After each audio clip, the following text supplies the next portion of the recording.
Hello and welcome to StrangePlay. I'm Simon. I'm Rik. And today we're going to have a chat about a game Rik's been playing in depth. It's called Sundered, which is available on PlayStation 4, which is the version tested, and PC. Okay, what's Sundered? Sundered is a game that was crowdfunded on Kickstarter by Thunder Lotis games, who, if you're familiar with the game Jotun, they're the guys that made that. And basically, you play as a girl called Esh, who is travelling through a wasteland, and when a sandstorm hits, she becomes stranded in like a mysterious cavern that's full of like the ruins of an old civilization.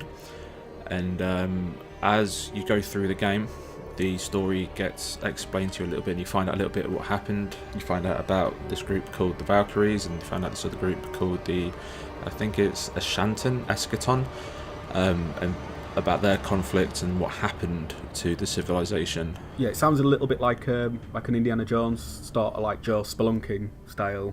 Joe going and looking for treasures and shit. A little bit, yeah. Like she finds, when she arrives, she gets attacked by all these monsters in there, and this thing sort of says like, accept me and I'll help you, and it kind of not takes over you, but it attaches itself, kind of imagine like a symbiote kind of thing.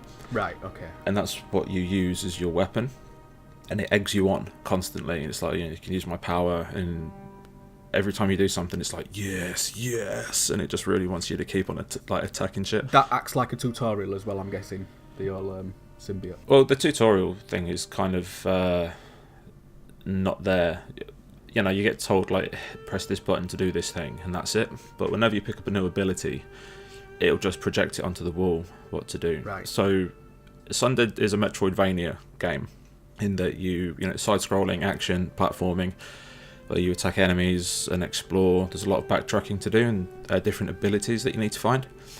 So each ability that you find, it'll just tell you how to use it, but each ability is corruptible, so you can choose to corrupt it or not. What do you mean by corrupting? Okay, so there's these things called Elder Shards that you find. Each main boss gives you a complete one, and then there are little sub-bosses dotted about, and they give you a piece of an Elder Shard, and 3 pieces create a full Elder Shard. And then there's like 3 that are hidden, or like 3 pieces that are hidden around in each area. Are they well hidden? The ones that I was looking for, yes, they were. I actually had to use a guide to find the final 3 pieces because I was enjoying it that much, and I wanted to get maybe not the true ending, but I wanted to get one of the other endings, because there's 3 endings, and it all comes down to if you corrupt your abilities or not using the shards. So there's a furnace hidden away in one of the maps, and you can put Elder Shards into it, and it destroys them. So then that'll keep your abilities pure. And then if you corrupt them, they become more powerful and more useful, but at the cost of Esh's humanity. So you get a jump ability, and then you can upgrade that. And then she kind of turns into a demon and can glide. And then you get like a wall run ability, but if you corrupt it, when she hits a wall, she turns into like a weird spider freak and just like scuttles up it. So each time you corrupt an ability, you become slightly less human. Yeah, it's like augmenting them with like an evil power. Yeah, basically. So you can choose to do that or keep her pure. And in the playthrough that I did, I corrupted the shit out of her because I wanted these, because it was my first playthrough, and I wanted to see what I could do. I wanted to know that I could do the game. Then on my next playthrough, I'm gonna make it a little bit harder for myself by not corrupting. So what are the levels like then? Are they fixed or? Okay, so there's 3 main areas: a lab, a cathedral, and something else that looks like hell, and I can't remember what it's called. But they're randomly generated, right, which is really cool. So that there are main rooms, I suppose, like main areas within each level, and their setup stays the same. Yeah, so the shape of each level stays the same, but the makeup of the rooms in the level change. It's hard to describe because it isn't completely randomly generated. Yeah, I think I get what you're saying. The tile set that they use there's bits that are anchored that stay the same, but traversing from like point A to point B is going to be different because it's using different tiles to build up. Yeah, that explained it much better than I did. But that's basically how it works. So, and what fills these levels? Like, is it puzzles, or is the enemies, or a mix of both? Puzzles, kind of, but mostly enemies. The enemies appear randomly, Right. as you'd expect with a randomly generated level, but every now and then you'll hear an alarm go off, and that's when a horde appears, and you'll learn to fear the alarm, at least in the early stages of the game, because when you get hit by a horde, holy shit, like they come at you thick and fast. And when you defeat a horde or survive it, depending on what's there, sometimes enemies, there'll be like special, like stronger enemies there, Right. and they'll give you a perk. There are, I don't know how many perks, but there are quite a few of them. So you'll get to find them quite a lot. There's like corrupted treasure chests almost, like these weird corrupted pods, and you find them and they're full of treasure, full of little shards, not elder shards but regular shards. I'll get to what the little shards are for in a minute. And some of those they'll be blocked, and then you'll hit them, and then the area that you're in will become closed off, and then the hordes will attack, and that'll just be a stronger horde than usual. And then when you defeat them, you'll definitely get a perk. So you mentioned there about hordes killing you. What happens there if you die? Do you just get a game over screen and have to start again, or No, like I said earlier, it's a roguelite. So when you die, you start again from the level. Basically, the world resets itself. So Right. all the areas that you've been in. So if you're going from the beginning to where you died, you go on a different route. Like everything gets reset.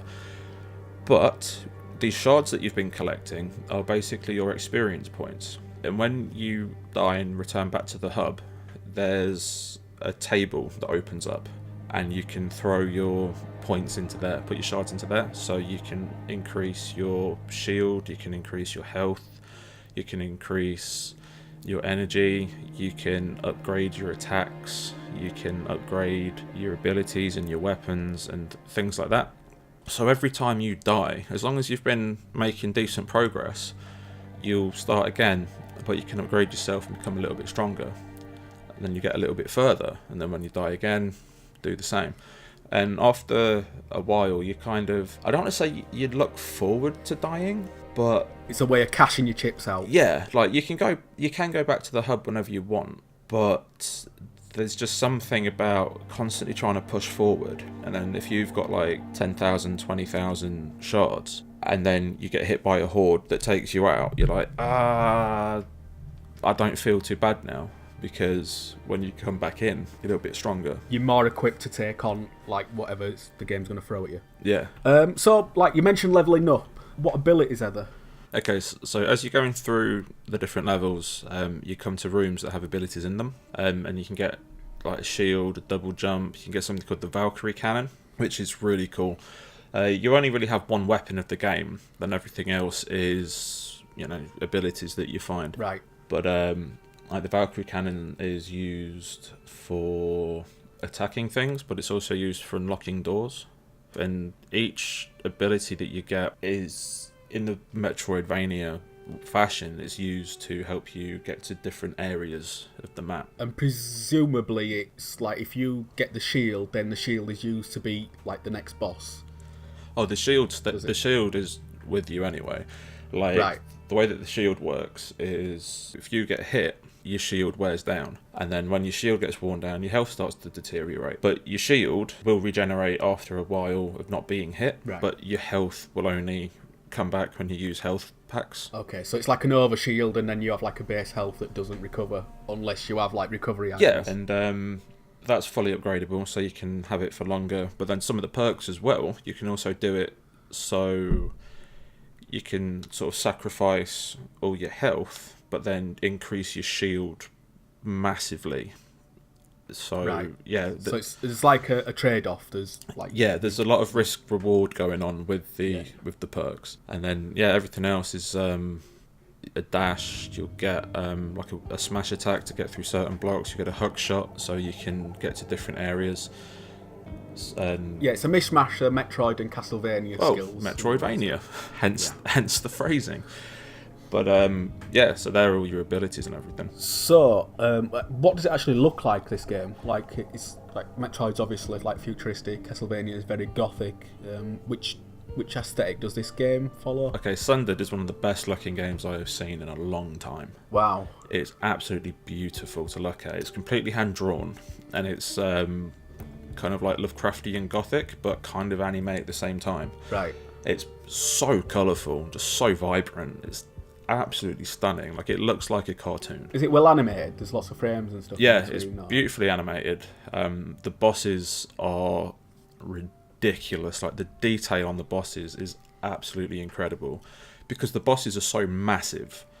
Like, if you're an inch, they're a meter. Like, they are absolutely enormous, but the detail in them is absolutely beautiful. Let's talk about the bosses a second. Like, how, like you going about the size of them? I'm guessing, like, how have they got like a health bar that you wear down, or is it a case of like they'll have a weak point and you've to hit the weak point like 3 times and they go through a rotation, or is the other mechanics there that... A bit of both. Right.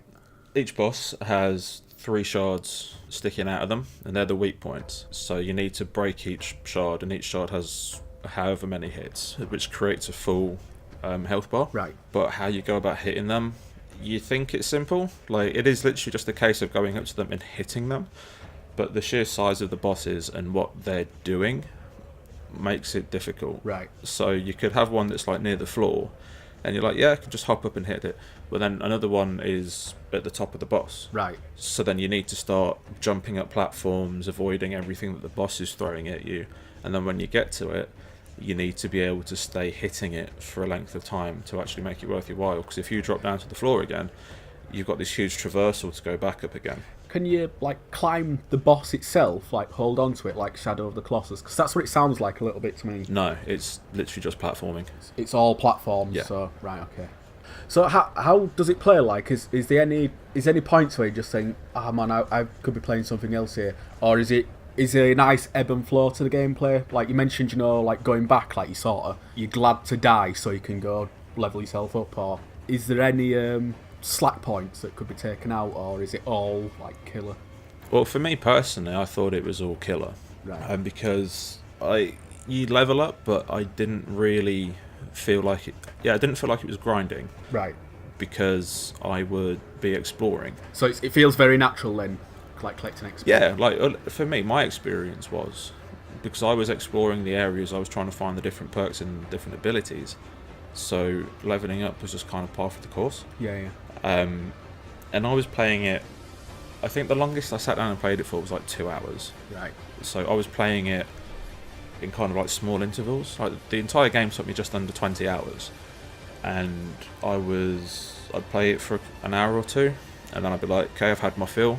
But then the next day, I'm like, yeah, I can't wait to play it again. I put it on again. Yeah. And then I play it solidly for like an hour or 2, and I'd be like, that's enough for me.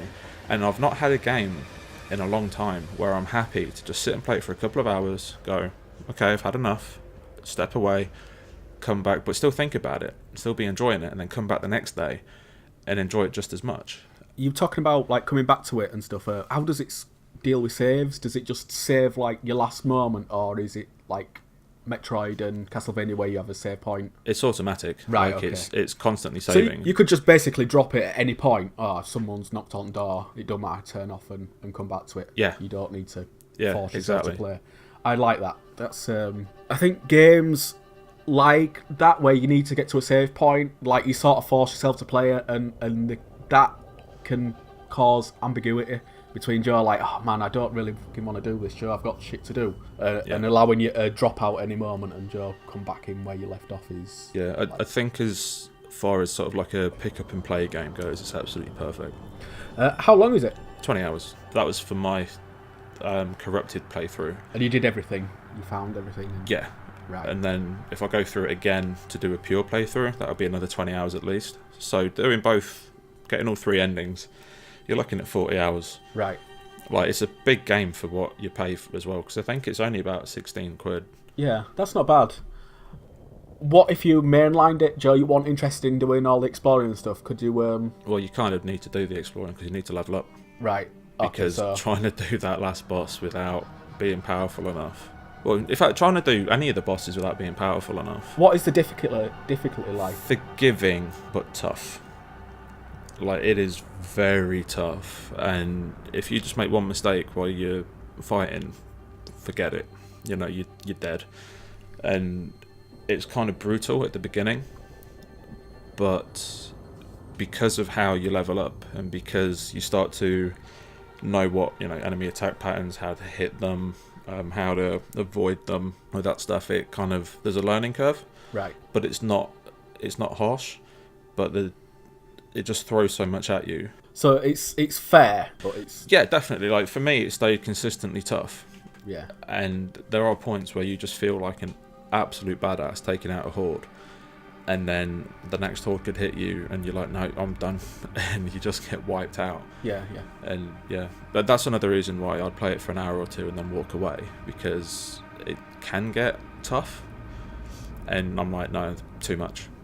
You talked about multiple endings and like the corruption and stuff. Is that how you get the different endings? The first ending, you get it for just doing it.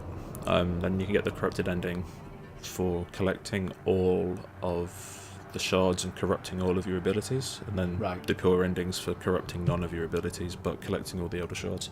Does that affect the game in any way other than the ending? Does it, like, are there any of the like enemies different, or the level layouts different? Well, the level layouts are different all the time because it's constantly changing. The last boss changes depending on which ending you're about to get. And as far as how it affects the gameplay, like I explained earlier, corrupting your abilities makes them stronger or changes them slightly. Right. So you'll just be walking through with your vanilla abilities. And after doing a couple of the bosses, I'm like, yeah, doing a pure playthrough is going to make it tougher, because these corrupted abilities really help. Is the a new game plus where you get to keep all your skills, or...?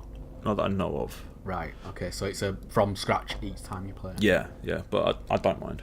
Biggest pros of this game, what would you say the biggest pros are? It's just a great game. You know, like I said, it's perfect for pick up and play. The combat feels good, it's responsive, it's just fun. You know, the way that the backstory's drip fed to you kind of makes it engaging. The world is just nice to explore. Like, the fact that it's such a beautiful game as well. And the cons, if there are any? I'd say the difficulty could put people off, and like the style of play and the kind of repetitive nature of it could put people off. Right. And there is times where the frame rate dropped to shit.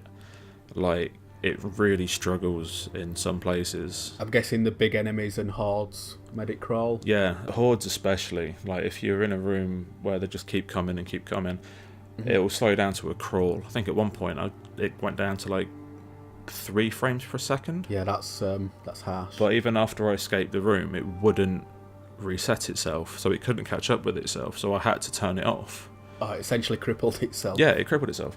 And when I was playing it, because I played it during the first week of release, so I haven't played it since it's been patched, but it crashed a lot.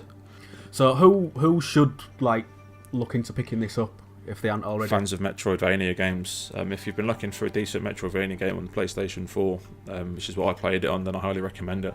So fans of Castlevania, Metroid, Shovel Knight, Rogue Legacy, you know, that kind of like side-scrolling, action exploring, but combat heavy, exploration heavy game.